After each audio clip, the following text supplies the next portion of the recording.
What up, Fight World? It's your boy Ego. A storm is coming. Conor McGregor, the rematch is here. Poirier versus McGregor 2, only on ESPN Plus. Use my link in the description. UFC 257. See you at the fights. Who the fuck is that guy? More bad news for Canelo Alvarez. It looks like a homecoming fight in his homeland of Mexico doesn't look to be the case. Doesn't look like he's going to get the fight with Avni Yildirim in Mexico. He'll likely have to place that same fight in America. And we're going to talk about that in this video. What up, Fight World? It's your boy Ego, and I'm back with some more boxing. Make sure you smash the like button. Also, subscribe to the channel for the latest and greatest. ESPN Deportes link in the description. You guys see it on the screen. I know y'all can read. Possibility of seeing Canelo on Mexican soil escapes. Saul Rodriguez, link in the description. Due to the health emergency due to the Rona-19, the possibility that Canelo will have a fight soon on Mexican soil has fallen. Possibility that Canelo will appear next February in his native Jalisco ended up knocked out by the pandemic. Sources revealed ESPN Deportes, ESPN Knockouts. In the next few days, the announcement of the future of the international boxing star is expected, since the advances both for February and May are great, but they would be destined for U.S. soil, where conditions have allowed to hold more boxing events with public under certain measures. Now, I'm not really quite sure how this works out because, you know, Julio Cesar Chavez just had 2 fights in Mexico, but maybe because it's in a different part of Mexico, I'm not sure. But they're saying that Canelo Alvarez, his Avni Yildirim fight, the logistics don't make sense, and they're blaming the Rona for it. They're saying the logistics don't make sense to make that fight or see that fight through in his homeland, as previously reported by a ton of people. So that's a detrimental hit to that fight. Let's continue. Canelo Alvarez has not fought in Mexico since 2011, the year in which he did it twice as a super welterweight champion against Ryan Rose. So it's been quite some time. Avni Yildirim is 29, 21 wins, 12 knockouts in exchange for 2 losses, the mandatory challenger, etc. Now, this is bad news for Canelo Alvarez. I get it. He just fought against Callum Smith. Looked good in that fight as well. But Avni Yildirim, as you guys can see, 21-2. He has been stopped in his last fight. Like, his last fight was against Anthony Derailed, right? And you guys will be able to see it on the screen. Anthony Derailed stopped him, and the fight was unable to continue in round 10. So after that, Anthony Derailed, he went on to fight David Benavidez, who's a great talent in the division. And in that fight, he himself was stopped a round earlier in the 9th round versus Benavidez. And I was actually at that fight. I was on the Errol Spence, Sean Porter card. So you have Anthony Derailed, former 2-time WBC champion, who just beat Avni Yildirim, and that was his last performance. So he hasn't fought since February of 2019, right? So he hasn't fought in nearly 2 years by the time they fight in February, because it's 2021. Hopefully everyone has a good year. So he hasn't fought in nearly 2 years. It makes you question this. They're saying Canelo at 160 was the franchise champion and he didn't have to fight his mandatory in Jermall Charlo, right? So he got out of that mandatory, and then he said he wanted to fight Avni Yildirim as soon as David Benavidez failed to make weight and missed weight on the scale. So my question is this. They said that Canelo had first dibs because he was the franchise champion in the previous division at 160. So they said it carried up. They said now that Canelo he's actually fighting in this new division, we're going to give him free carte blanche to pick and choose pretty much who he wants at 168. But now they're saying he has a mandatory. So how does he have a mandatory, but when Jamal Charlo, an African-American fighter, which would have been a bigger fight, was his mandatory, somehow, some way he got out of it, but he can't get out of the Avni Yildirim mandatory. You know, it looks very suspicious. I think we know what it is. And, you know, it just hurts Canelo now that, what is this? Anyway, it just hurts Canelo now that he can't fight the fight, because the fight would have been bigger in Mexico, because I don't know that many Americans that are really thrilled to see Canelo fight a guy from Turkey who, I'm not sure his English, I don't know if he does the pre-fight builds and things like that. It's just an uninteresting fight. But at least at home in Mexico, if he were able to, as the rumor suggested, take that particular fight to Mexico, people haven't been able to see Canelo fight since 2011. So that could have been a treat in itself to make it more of a spectacle. But here in America, I don't know who's really checking for it. Now, again, I understand that he just fought a champion at Callum Smith, but this whole Avni Yildirim fight coming off a nearly 2-year layoff, pretty much a 2-year layoff and a loss, is no bueno. It's not really a fight that has many people interested. And if Canelo, you know, people could play this mandatory route, but okay, here's another thing.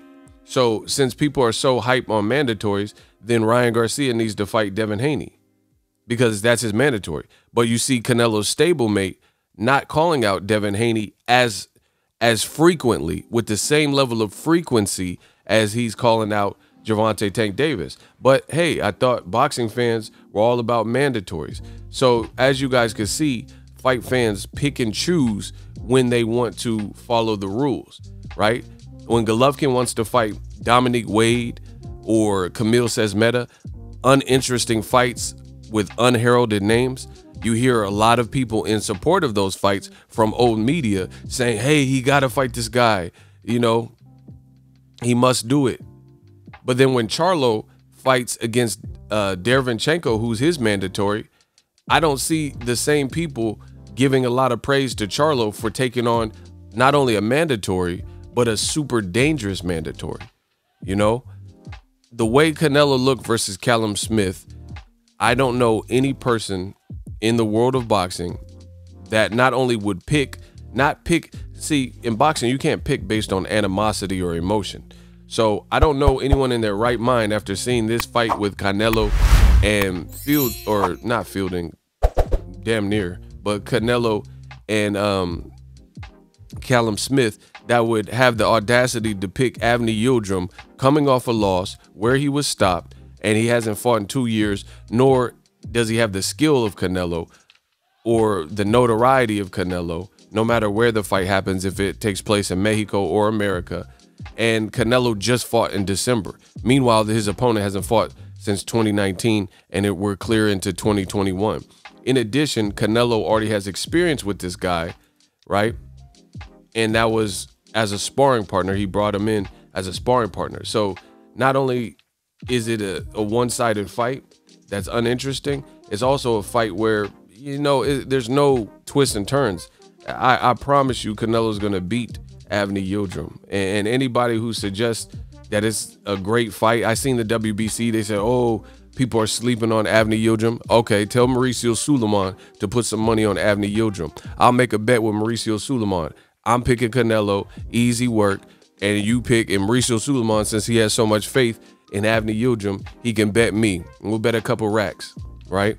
Cut a couple racks. That's easy work. Canelo gonna beat this boy, easy work.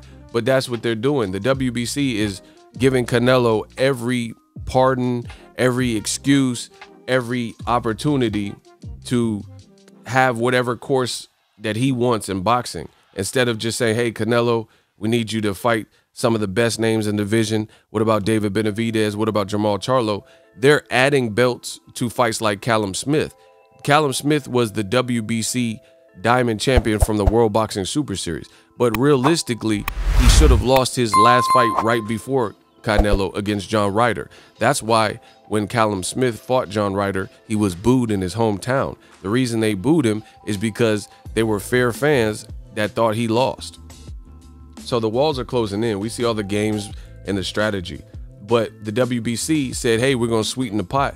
And for Canelo versus Smith, we're going to include the WBC. You see in the picture, he has the Ring Magazine belt, and then he has the WBA belt. So that's what it should have been. But the WBC continues to make whatever decision that they want to help certain fighters. When did they ever do this for people not named Canelo, right? Where they just start adding belts and making it easier for the person to obtain a belt. In fact, I'll take it a step further and say they've actually harmed some African American fighters because Charlo didn't get to fight the person like Canelo or Triple G for the belt. Devin Haney didn't get to fight Lomachenko for the belt. So in that regard, you have fans that try and attempt to mock these guys like Devin Haney and Jamal Charlo, calling them like email champs or say you didn't earn the belt or still have questions about certain guys' resume, but we know the politics. You don't have questions about Canelo's resume because he has a good resume. But part of the reason why he has a good resume is because he's been afforded the opportunity. So if we're not giving people in boxing the same opportunities and affording them the opportunity to showcase their skill, then it becomes more of a politics game, right? Canelo's never been, he's always been a media darling. He had the look, he had the, red hair, speak Spanish, great fighter. So he came in the game with good branding and a team that wanted to brand him, right? And the politics allowed, and they built him on Mayweather undercards, which a lot of people don't reference for Canelo's popularity today. He owes some of his popularity to Floyd Mayweather. The other part is good branding on his behalf and him being a good fighter. You see what I'm saying? And, we'll see. We'll see how it all plays out with the Avni Yildirim fight, but the fact that it's not in Mexico, that it'll probably take place in America, good luck with that because it's an uninteresting fight. And people keep saying, oh, he's going to fight 2 or 3 times a year. Canelo hasn't fought 3-4 times a year since 2011. So seeing is believing. And of course, it's easier to fight multiple times a year when you're fighting guys that are no-hopers that no one believes can beat you, because likely if Canelo just beat a champion and beat him down 12 rounds out of 12, Avni Yildirim off a 2-year layoff is not going to be any match for him. And if he fights guys like Billy Joe Saunders with limited power or Triple G who has not looked the same, then again, this becomes easier to fight 2 or 3 times a year. But if you fight David Benavidez, we don't know what the outcome is going to be. If you fight Jamal Charlo, we don't truly know what the outcome is going to be. People can say they know, but seeing is believing. If those are easy fights for Canelo, then handle that easy work. But once again, you see the man fans, they rather say it than be about it. They rather speak about it than be about it. Canelo's a terrific fighter. He's awesome. He got skills. That's why we want to see him against somebody who we also believe has skills, like David Benavidez, Dmitry Bivol, Artur Beterbiev, Jamal Charlo, Demetrius Andrade, Caleb Plant. Guys that at this current moment, you still have faith in their skills. Unlike Kovalev. Kovalev, he's a beast in his prime, but I don't think he was the same fighter after the Andre Ward fight. You always hear about him, all these distractions outside, drinking alcohol, abusing his body. I mean, he didn't look like the same fighter. Then he lost to Eleider Alvarez, and then Canelo fought him. So you got to look at boxing and be realistic. It's not just about who you fight. Sometimes it's about when you fight them as well. That's like if I play a game of basketball against Michael Jordan right now and beat him, then obviously that's going to be a personal best for me. Like, hey, I beat Jordan. But to see me beat Jordan in a game of 21 now, it's not the same, and it doesn't hold the same weight or the same merit as beating Jordan in 1995, 1993, 1996. It's just not the same. And boxing fans continue to play this game where they don't understand the differences. When Canelo, he does have some names like Shane Mosley, but was Shane Mosley the Shane Mosley at the point of his career that fought Floyd Mayweather, or even before that fought Oscar De La Hoya or Shane at lightweight? I think we know the answer. Was Carlos Baldomir, when Canelo fought him and he was 41 and Canelo stretched him, was he the Baldomir that fought Zab Judah and beat him? Was he the Baldomir that fought Floyd? Absolutely not. But again, fans want to play the game with their favorite fighters. Canelo's a beast. His fight ain't gonna be in Mexico. They said it's too much commotion. So it's just another hit. So, you know, good luck to DAZN. They're probably gonna continue overpaying Canelo, and let's see them market a fight that's less than a month away, you know, a little bit more than a month away or whatever, and they're gonna have to make this fight in America. So put it in Texas, see what kind of crowd you get. But I told you, Canelo's star power is gonna continue to dip and dwindle. I'm not talking about his finances and his money. Maybe DAZN's gonna keep paying for this, but good luck with that, because I don't know too many people that think it's a competitive fight. That's my time. Let me know how I did in this video. We out. So if you enjoyed this video and want more content like this on the channel, you can show your appreciation by going to the PayPal donate button or the YouTube support button, and you can donate any amount that you feel is equivalent to the value of this video. Much more to come. Thank you guys for your support. Boxingego, the future of boxing.